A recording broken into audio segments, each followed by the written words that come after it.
እንኳን ለጌታችን ለመድኃኒታችን ለኢየሱስ ክርስቶስ ለቅዱስ አማኑኤል ወርኃዊ በዓልና በዚች ቀን ታስበው የሚውሉ ሌሎች የቅዱሳን በዓላት በሰላም አደረሳችሁ አደረሰን፣ አሜን። በስመ አብ ወወልድ ወመንፈስ ቅዱስ አሐዱ አምላክ አሜን። በክርስቶስ ክርስቲያን፣ በወልድ ውሉድ፣ በመንፈስ ቅዱስ መንፈሳዊ ናችሁ። የእመቤታችን የቅድስት ድንግል ማርያም የአስራት የቃል ኪዳን ልጆች ወደድንና ባከበረን በጌታችን በመድኃኒታችን በኢየሱስ ክርስቶስ ፍጹም ሰላም እንደያላችሁበት ሰዓት አቆጣጠር ሰላም እላችኋለሁ። ቅዱሳን መላእክት፣ ቅዱሳን ጻድቃን፣ ቅዱሳን ሰማዕታት፣ ቅዱሳን ደናግል እንደየክብራቸው እንደየማዕረጋቸው እየከበሩና እየተመሰገኑ ይሁንልን። ከዚህ በመቀጠል በሰኔ 28 ቀን የሚነበበውን የጌታችን የመድኃኒታችን የቅዱስ አማኑኤልን ነገር የሚናገር ድርሳን መናገር እንጀምራለን። ይህን ዩቲዩብ ቻናል ላይክ፣ ሰብስክራይብ እያደረጋችሁ ቤተሰብ ይሁኑ። እንዲሁም የሰማችሁትን ቃለ እግዚአብሔር ይሁን ይደረግልን እያላችሁ አስተያየት መስጫው ቦታ ላይ እንድታስቀምጡ እንጠይቃለን። አንድ አምላክ በሚሆን በወልድ መንፈስ ቅዱስ ስም አምነን የጌታችንና የመድኃኒታችን ኢየሱስ ክርስቶስን ነገር እንናገራለን። የሐዋርያት ደቀ መዝሙራቸው ተከታያቸው ኤዶም በምትባል ሀገር ኤጲስቆጶስነት የተሾመ ሄሬኔዎስ እንዲህ አለ። ኦሪት፣ ነቢያት ወንጌለ ክርስቶስን አስተማሩ። ከድንግል እንደተወለደ በመስቀል መከራ እንደተቀበለ እንደሞተ እንደተቀበረ ከሙታን ተለይቶ ተነስቶ እንዳዩት ወደ ሰማይ እንዳረገ በእግዚአብሔር ምስክርነት እንደተገለጠ ለዘላለም እንደነገሰ የአጥቢያ ኮከብ ሳይፈጠር ከእርሱ የተወለደ የአብ የሕሊናው ፍጹም ቃል እግዚአብሔር እሱ ነው። ከአብ ከመንፈስ ቅዱስ ጋር ሁሉ የፈጠረ እርሱ የፈጠረ በሥራ ሁሉ ያለ በአበው አለቆች ዘንድ የአበው አለቃ እርሱ ነው። ሕግን በመስራክ ሕግ ኦሪትን የሠራ እርሱ ነው። ካህናትን የሚሾም ሊቃነ ካህናትን ነገሥታትን የሚገዛ እርሱ ነው። በነቢያት አድሮ የሚያናግር እርሱ ነው። በመላእክት ላይ ንጉሥ እርሱ ነው። በሰው ባሕሪ ሰው የሆነ እርሱ ነው። ከአብ የተወለደ ከባሕሪ አምላክ የተገኘ የባሕሪ አምላክ የዘላለም ንጉሥ እሱ ነው። ኖህ የጠበቀው እርሱ ነው። አብርሃምን የመራው ከይስሐቅ ጋር የታሰረ ከያዕቆብ ጋር እንግዳ የሆነ ከዮሴፍ ጋር የተሸጠ እርሱ ነው።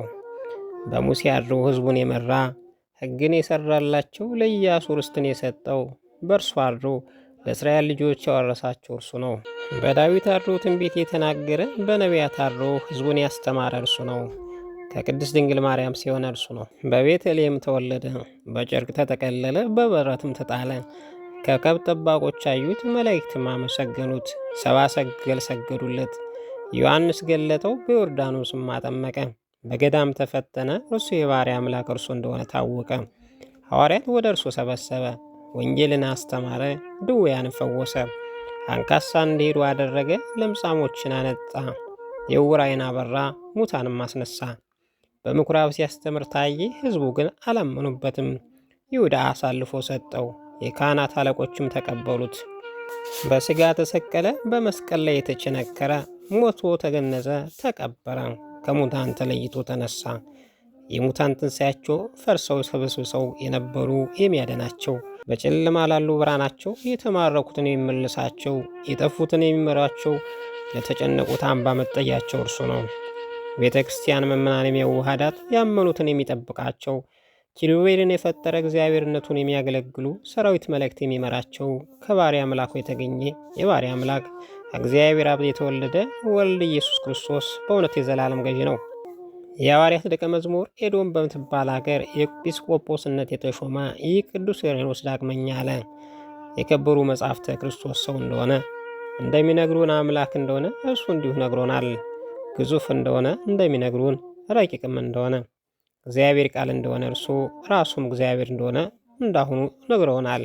ከድንግል ማርያም በኋላ ዘመን እንደተወለደ እንደሚነግሩን ቀድሞ ከአብ ዘንድ እንደተወለደ እንዲሁ ከአባት ያለ እናት ከእናት ያለ አባት ለመወለዱ መጀመሪያ እርሱ እንደሆነ ለፍጥረት ሁሉ ይነግሮናል። እንደ ተራበ እንዲሁ ብዙ ሕዝቦችን አጠገበ።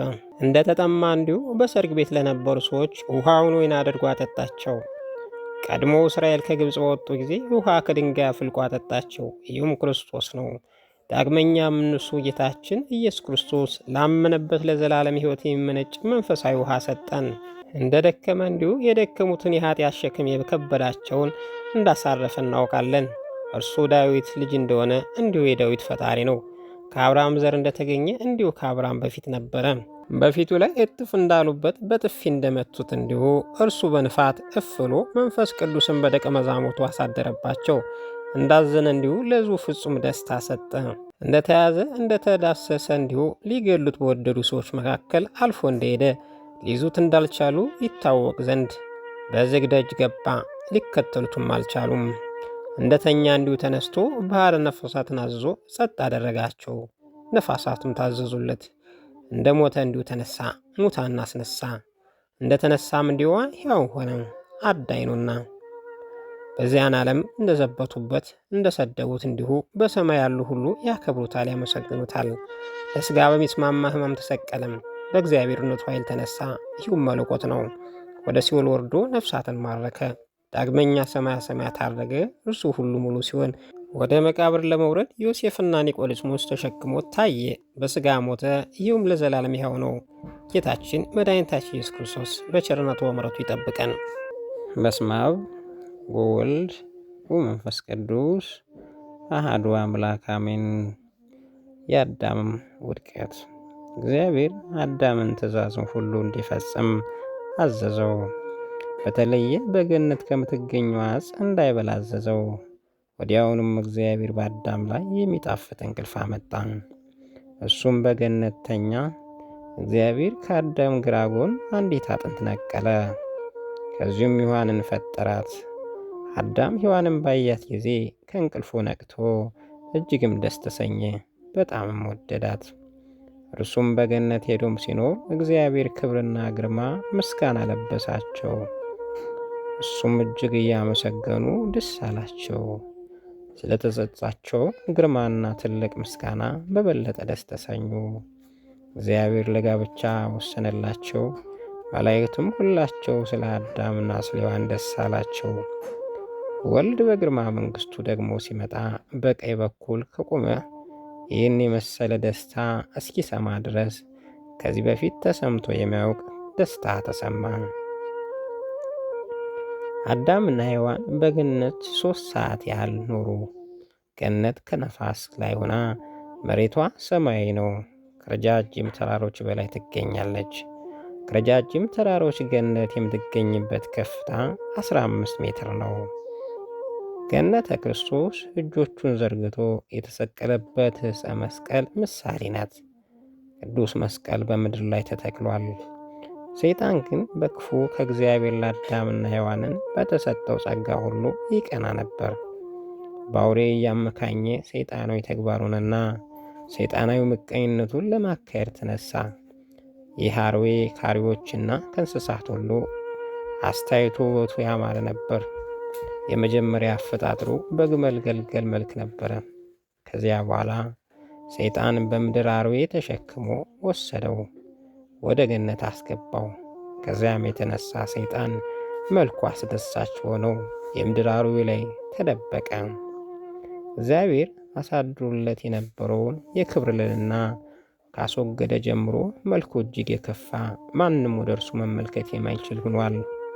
ሔዋን በምድር አርዌ ውስጥ ተሰውሮ ባያናግራት ኖሮ እሱ ጋር መነጋገር ቀርቶ ደንግጣ አፍረታ በሸሸች ነበር። ነገር ግን ይህ ሰይጣን በሰው ቋንቋ እየተናገረ ወፍን የሰውን ንግግር እንደሚያስተምር ብሩህ የሆነችውን መስታወት አንስቶ በራሱና በወፍ መካከል እንደሚኖር በመሰልና ወፍ በፈለገው ቋንቋ እንደሚናገረው እንደሚያስተምረው በመምሰል አመካኘ። ወፍ የራሱን ምስል በመስታወት ካየ ያየውን አይጥልም። እሱም ራሱን ወደ እርሱ የመጣ ይመስሏል። ከመጽሔቱ የሚታየው ምስል ትምህርት ለመማር ወደ እሱ ይመጣል። እንደዚህ ሁሉ ሰይጣን ወደ አርዌው በገባ ጊዜ ወደ ሔዋን ሄደ። ብቻዋን በገነት ላይ ቁማ ካለችበት ደረሰና በስሟ ጠራት። እሷም ዞር ብላ በተመለከተች የራሷን መልክ እንደ መስታወት አስመስሎ አሳያት፣ በቃሉም አሳታት። ሴት በተፈጥሯ ደካማ ናትና የሰማችውን ሁሉ ምንም ሳታቅማማ አሜን ብላ ተቀብላለችና። ሰይጣን በተንኮልና በክፋቱ ብዛት ያነጋግራት በገነት ስላለችው ዕፅ ነው። እጽዋ ጣፋጭ መሆኗን ከመናገር በላይ እሷ ከበላችና 13 አምላክ ትሆኛለሽ አላት። እርሷም ልዑል እግዚአብሔር ከዚህ ዕፅ እንዳይበላ አዳም መታዘዙ አልሰማችም ነበርና ሰይጣን ጣፋጭነቷን ከነገራት የገነት ዕፅ ፍሬ ለመብላት ወደደች። ሰይጣን በፍጥነት ሄዶ ከዕፁ ፍሬ ሰጣት። እሷም በፍጥነት ወደ አዳም ሄደችና ፍሬዋን ሰጠችው። ይህን ከበላህ አምላክ ትሆናለህ አለችው። አዳም የሔዋንን ቃል ሰምቶ አምላክ ለመሆን ወደደ። እሷ እንዳለችውም 2 ፍሬ በበሉ ጊዜ እርቃናቸውን ሆኑ። የበለስ ጸጋ እግዚአብሔር ከላያቸው ተገፈፈ። በእነርሱ ላይ ከነበረው ጸጋ እግዚአብሔር ተገፉ። ራቁታቸውን ሲሆኑ ኀፍረታቸው ተገለጠ። በዛን ጊዜ ከበለስ ቅጠል ቆርጠው እርቃናቸውን ለመሸፈን ያህል ቆርጠው ታጠቁ። ለከባድ ሐዘን ተጋለጡ። 3 ሰዓት ሙሉ ያለ እረፍት አለቀሱ። አዳም ወደ ገነት የገባው በዕለተ ዓርብ በ3 ሰዓት ነው። ከገባ ጀምሮ በመንፈሳዊ ጸጋና በንጉሥ ይገኝ ነበረ። ይህም እግዚአብሔር ለሁለቱ የሰጣቸው ነው።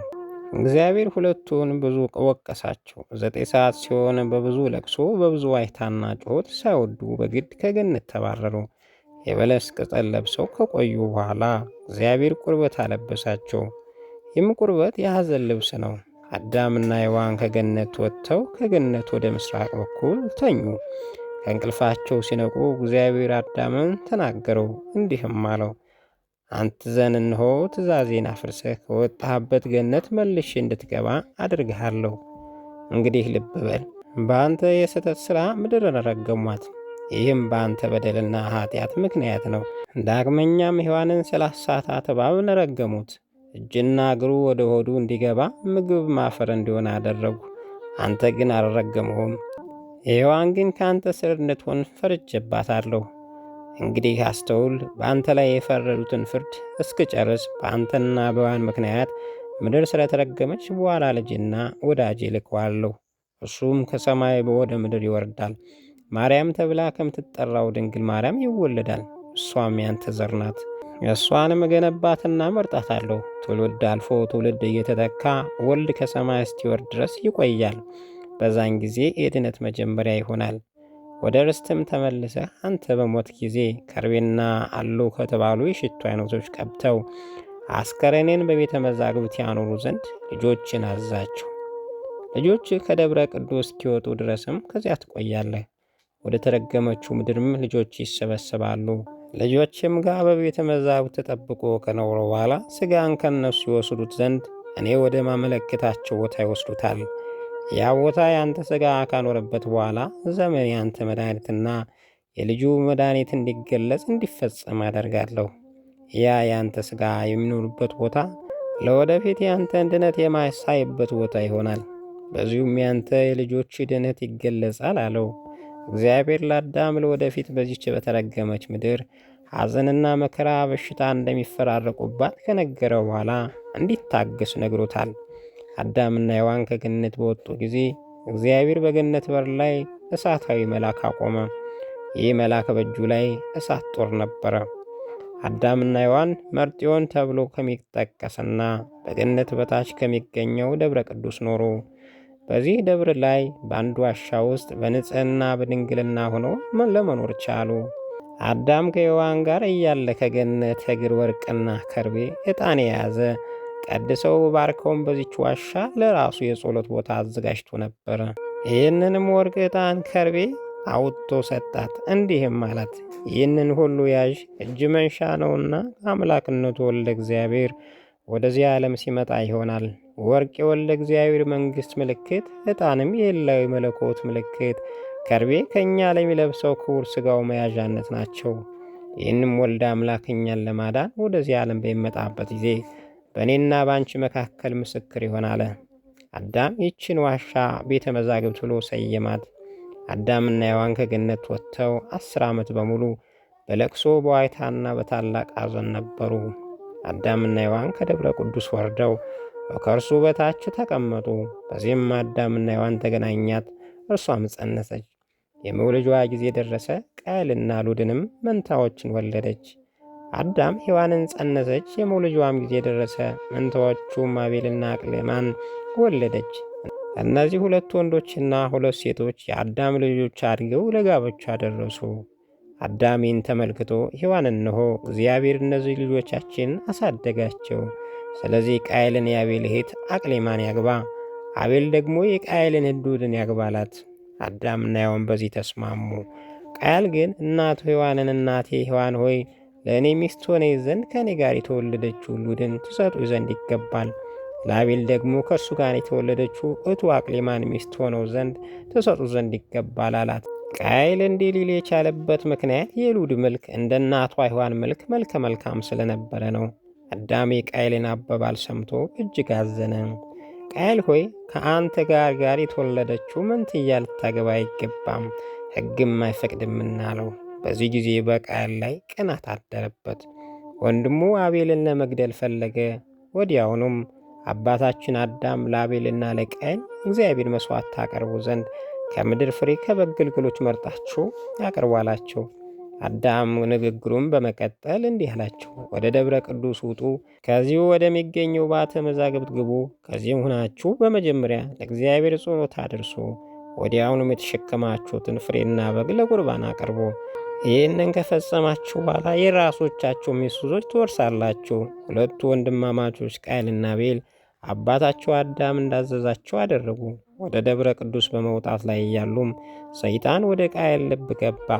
አቤል ወንድሙን ለመግደል እንዲነሳሳ አደረገው። ሁለቱ ቃየልና አቤል ቁርባናቸውን በእግዚአብሔር ፊት አቀረቡ። እግዚአብሔር ግን የአቤልን መሥዋዕት ተቀበለ፣ የቃየልን መሥዋዕት ግን አልተቀበለም። እግዚአብሔር የቃየልን ወንድሙን ለመግደል መነሳሳቱን አውቋልና። ቃየል የእሱን መሥዋዕት ሳይቀበለው እግዚአብሔር የአቤልን መሥዋዕት መቀበሉን ሲመለከት ቅናቱ እጥፍ ሆነ። ቅናቱና ቁጣውን እንዴቱ ተጨመረ። ከደብረ ቅዱስ አቤልና ቃየል እየወረዱ እያለ ቃየል በአቤል ላይ ጨከነ። በድንጋይ መሃል ራሱን ላይ መጥቶ ገደለው። እግዚአብሔር ወንድሙን አቤልን በመግደሉ ረገመው፣ በእርሱ ላይ ልዩ ምልክት አሳደረ። በፍርሃት በድንጋጤና በጭንቀት ይኖር ዘንድ አደረገው። እርሱና ሚስቱ ከደብረ ቅዱስ ወርደው በተረገመችው ምድር እንዲኖሩ አደረገ። አዳምና ሔዋን ባሉበት ሆነው በአቤል ሞት ምክንያት አዘኑ፣ አለቀሱ። ከዚያ በኋላ አዳም ሔዋንን ተገናኛትና እሷም ጸንሳ ሴትን ወለደች። ሴት መልከ መልካም ብርቱ ጽኑና መላ ቁመው እንደ አባቱ አዳም ሆነ። እግዚአብሔር በዚች ምድር ለሚኖሩ ሕያዋን ሁሉ አባታቸውን ዘንድ አደረገው። ሴት ከቃየል ጋር ተወልዳ ለአቤል ተሰጥታ የነበረችው ሉድን አገባት። ከዚያ በኋላ ሄኖስ ወለደው። ሄኖስም ቃይናንን፣ ቃይናንም መላኤልን ወለዱ። እነዚህ አበው አዳም በሕይወት እያለ የተወለዱና ከዚያ በኋላ አዳም 950 ዓመት ኖረ። አዳም እያለ መላልኤል የ138 ዓመት ሰው ሆነ። አዳም የሞታቸው ጊዜ ሲደርስ ሴት ሄኖስን፣ ቃይናንን፣ መላኤልን ወደ እሱ ጠራቸው። በእነርሱ ላይም ጸለየ፣ ባረካቸውም። ልጁ ሴትንም ልጄ ሴት ሆይ የማዝን የምነግርህን ነገር ሁሉ ልብ ብለህ ስማ፣ ወደ ልብም አስገባው። ከዚህ ዓለም በምትለይበት ጊዜ ሲደርስ ልጅ ሄኖስን እንዲህ ብለህ እዘዘው፣ አንተ ቃይናንን እዘዘው፣ ቃይናንንም መላኤልን ይዘዘው። በዚሁ መንገድ ቅደም ተከተል ይዘው ልጆች ይዘዙ። ይህችም ትእዛዝን ጠብቁ። ትውልድ አልፎ ሌላ ትውልድ እየተተካ ሕዝብም አልፎ ሌላ ሕዝብ ሲተካ እኔ በሞት ጊዜ የኔን ሥጋ በተለያዩ መልካም ሽቱ አይነቶች ቀብተ ጠብቆ በባተ መዛግብት በደብረ ቅዱስ አምኑረው። ጎረቤቶችና ልጆች ከደብረ ቅዱስ ወጥተው ወደ ገነት እስኪገቡ ድረስ በዛ ይኑሩ። ሥጋን የሚሸከሙ ከእነርሱም ጋር ወስደው ያስቀምጡት፣ ጥልቅ አጠባበቅም ያደርጉለት። በምድር ላይ በዚች ምድር ያን ጊዜ ያንተ ድነት የኔም ሆነ የእኔ ልጆች ድነት የሚገኝበት ከዚህ ከሚያዝ ሕዝቦች ጊዜ ያን ጊዜ ይሆናል። በመልካም አመራር ምራቸው፣ እግዚአብሔር እንዲፈሩም አስተምራቸው። ራስንና ልጆችን ከነፍሰ ገዳዩ አቤል ቤተሰብ አርቅና የቀንን እያፈራረቅ የሌሊትም ሰዓቶች አስተውል። ሰዓታቶቹ እግዚአብሔር የምታመሰግንበትና እሱንም የምትመለከትበት እንድትሆን ይህን ሁሉ አምላክ ያስተምሮኛል። የእንስሳትና የአራዊት ሁላቸውም ስም ነግሮኛል። የሰማይ ወፎችም ስም ነግሮኛል። ከዚህ በኋላ እግዚአብሔር የቀኑን ሰዓቶች ቁጥር ነገረኝ። ከዚህም ሁሉ ላይ መላእክት እርሱ እንዴት እንደሚያመሰግኑት ገለጸልኝ። ልጄ ሆይ ማስተዋል ከአንተ አይለይ። በመጀመሪያ የልጆችን ጸሎት ወደ አምላክ ይቀርባል። በሁለተኛም ሰዓት የመላእክት ጸሎት ምልጃቸው ወደ እግዚአብሔር ይቀርባል። በሦስተኛው ቀን ወፎች አምላክን ያመሰግናሉ። በአራተኛው ዕለት መንፈሳውያን እግዚአብሔር ያመሰግኑታል ያመልኩታልም። በአምስተኛው ቀን እንስሳትና አራዊት ሁሉ ያመሰግኑታል። በስድስተኛው ዕለት የኪሩቤል ምስጋና ይቀርባል። በሰባተኛው ቀን መላእክት ወደ እግዚአብሔር ይገባሉ፣ እሱም ዘንድ ይወጣሉ። በዚች ሰዓት ሕያዋን ሁሉ ልመናችሁ ያቀርባሉና። በስምንትም ሰዓት ብሩሃን ሰማያውያን እግዚአብሔር ያመሰግኑታል። በዘጠኝ ሰዓት መላእክት ለእግዚአብሔር ይገዛሉ፣ በልዑል እግዚአብሔር መንበድ ፊትም ይቆማሉ። በ10 ሰዓት መንፈስ ቅዱስ በውኆች ላይ ያንዣብባል። በዚህ ጊዜ አጋንንት ከውኃ ወጥተው ይባረራሉ፣ ከውኃም ይወገዳሉ። መንፈስ ቅዱስ በውኆች ላይ ባያንዣብብ ኑሮ በዚህ ሰዓት ሁል ጊዜ ማን ሰው ውኃ ለመጠጣት ባልቻለም ነበር። አጋንንት የሰውን ሥጋ ሕይወት እያሳመሙ ሰውን ሁሉ በጨረሱ ነበር። በዚህ ሰዓት ካህን የተቀደሰው ዘይት በውኃ ጨምሮ በአጋንንት የተያዙትን በሌላም ደዌ የተያዙትን በሽተኞች ቢቀባበት ካደረባቸው ደዌ ይፈወሳሉ። በ11 ሰዓት ከቀኑ የጻድቃን ደስታ ይበዛል። በ12 ሰዓት ሁሉ ለእግዚአብሔር የሁላቸውን የሰው ልጆች ጸሎት ልመና ይቀበላል። በምሽት 1 ሰዓት አጋንንት ሁሉ ለእግዚአብሔር ያመሰግኑታል። በዚህ ሰዓት ውስጥም ማንኛውም ሰይጣናዊ ተግባር ያቆማሉ። የእግዚአብሔር ተገዥነታቸውን እስኪወርሱ ድረስ በሰው ላይ አደጋ አያደርሱም። በሁለተኛው ሰዓተ ሌሊት ዓሦች፣ ማናቸውም በውስጥ የሚንቀሳቀሱ አውሬዎችና ነብሮች እግዚአብሔርን ያመሰግኑታል። በሦስተኛው ሰዓት ሌሊት እሳት እግዚአብሔር ታመሰግነዋለች። የእሳት የምስጋና እስከ ምታተ ታቴት ይደርሳል። በዚህ ሰዓት ማንም መናገር አይችልም። በአራተኛው ሰዓተ ሌሊት ሱራፌል እግዚአብሔርን ያመሰግኑታል። በአምስተኛው ሰዓተ ሌሊት ከሰማያት በላይ ያሉ ውኆች እግዚአብሔርን ያመሰግኑታል። ከገነት በነበርሁ ጊዜ መላእክት በዚህ ሰዓት እግዚአብሔርን ሲያመሰግኑ ተሰማቸው ነበር። ድምፃቸውም እንደ ታላላቅ መንኮራኩር ይሰማኝ ነበር። ሞገዶች ለደገኛው እግዚአብሔር በከፍተኛ ድምፅ ያመሰግናሉ፣ ሲያቀርቡም እሰማ ነበር። ከሌሊቱ በ6 ሰዓት ደመናዎች ብርሃናት በረድ እግዚአብሔርን ያመሰግናሉ። ከሌሊት በ7 ሰዓት የብዙ ሱባኤ ያደርጋል፣ ይፈጸማል። በኋላ ዘመን ሁሉም ይፈጸማል፣ ጊዜው ይደርሳል። አንተም ያየውን ሁሉ ትበላለህ እግዚአብሔር ፊት፣ ምድርም ትቀደሳለች። ወደ እሷም የጌቶች ጌታ እግዚአብሔር ይሄዳል። ሴት በራሱ ማተም በአባቱ አዳም ማተምና በእናቱ ሔዋን ማተም ከእርሱ ጋር የወሰዳቸውን ልጆችንም የልጅ ልጆቹን ሁሉ ጻፈ። ይህን ያደረገበት ምክንያት ከአባቱ አዳም ስላለ ነው። ከእነዚህ የሴት ልጆች በሙሉ በሴት አማካይነት ወደ አዳም ተሰብስበው አንድም ሳይቀር ቀረቡ። አዳም ስለ እነሱ ድነት፣ ስለ ሰላምና አማላጅነት ብዙ ጸሎት ወደ እግዚአብሔር እየጸለየ ብዙ ሰዓታትን ካሳለፈ በኋላ ባረካቸው። አዳም በ950 ዓመቱ ሞተ። በመገነዣውም ጊዜ የመላእክት ሠራዊት በሙሉ ተሰበሰበው። አዳም በእግዚአብሔር ዘንድ ታላቅ ክብር ተሰጥቶታልና፣ ነገር ግን የገነዘው ልጁ ሴት ነው። ሴት የአዳም ሥጋ ከገነት በስተ ምስራቅ አቅጣጫ በታቦቱ ውስጥ አስቀመጠው። ይህ ቦታ እግዚአብሔር ከገነት ባወጣቸው ጊዜ አዳምና ሔዋን የኖሩበት ነው።